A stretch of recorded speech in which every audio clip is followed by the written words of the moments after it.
అది life unpredictable ఉంటుంది అంటారు కదా, మనం ఏమనుకుంటే అది జరగది. సో అనుకున్న దానికన్నా కొంచెం అటు ఇటు అయ్యి మంచిగా నీట్గా హ్యాపీగానే విడిపోదాము అని డిసైడ్ అయినాం. సో అదే పోస్ట్ పెట్టినాము. నవంబర్ అక్టోబర్ కూడా మీరు కలిసి పోస్ట్ ఈ 1 month లో ఏమైంది అంత సివియర్గా?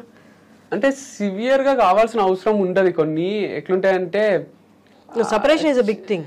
Yeah true, but when we are not happy with each other it's better to lead separate life happily అనిపించింది. అంటే ఇప్పుడు హ్యాపీ ఉన్నంత వరకు కలిసి ఉన్నాము.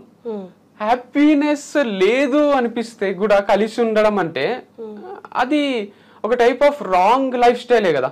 అంటే నువ్వు నిజంగానే పబ్లిక్కి నేను చెప్పేదంతా కూడా అడ్జస్ట్ కండి, సారీ చెప్పండి, కలిసిపోండి, ఇదంతా ఉంటుంది. But still if you are not happy with each other, why still